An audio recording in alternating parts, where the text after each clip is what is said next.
moi c'est Rémi Dornier, donc je suis doctorant en 3e année de psychologie cognitive à l'Université de Franche-Comté, donc au laboratoire Link de neurosciences.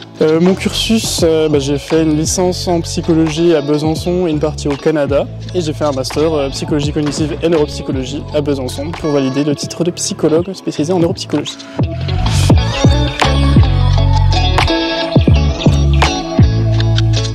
En quelques mots, mon sujet de thèse, c'est une thèse à visée interventionnelle. En fait, moi je vais dans les classes, j'interviens dans les classes et j'essaye d'aider les élèves à apprendre à apprendre. En fait, le but de ma thèse, c'est de leur promouvoir la motivation des élèves et leur donner les stratégies d'apprentissage pour qu'ils puissent s'épanouir à l'école.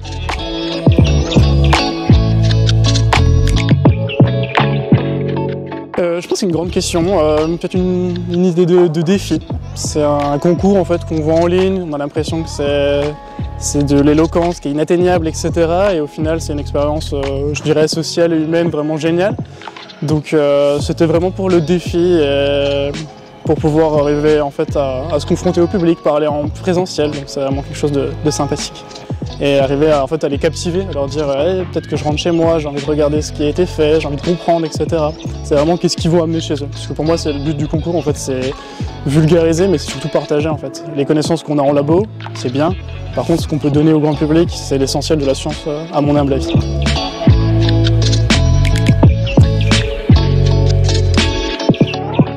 En fait, on avait 2 formations avec des formateurs locaux, donc à la maison des étudiants, et aussi un comédien qui nous ont permis de nous former, de vraiment apprendre à parler en public, poser la voix, ce genre de choses, et puis adapter notre discours pour vraiment qu'on vulgarise et qu'on arrive à sortir un peu notre petite bulle de thèse pour parler de nos sujets au grand public avec passion.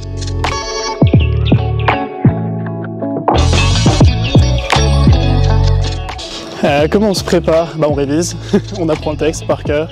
On est de retour à l'école, c'est une poésie, il faut l'apprendre, on n'a pas trop de temps pour l'hésitation, pour ce genre de choses, il faut vraiment que le discours soit rodé. Il faut aussi prendre du plaisir, c'est une histoire qu'on doit raconter, c'est 3 ans de thèse, voire plus, qu'on essaie de partager avec un public. Donc je pense que le conseil qu'on m'a le plus répété, c'était vraiment ça, prends du plaisir, amuse-toi sur scène et profite.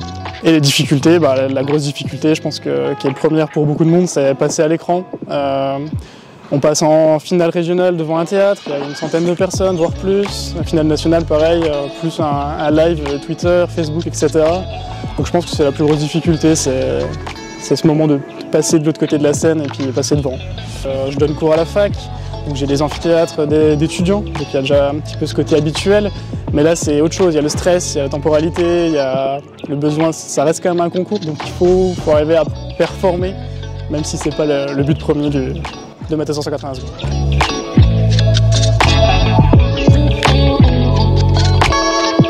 Les étudiants et étudiantes qui veulent faire une thèse, moi je vous conseille de ne pas avoir trop peur. Si vous avez l'occasion, si vous avez les bonnes conditions pour le faire, faites-le, essayez.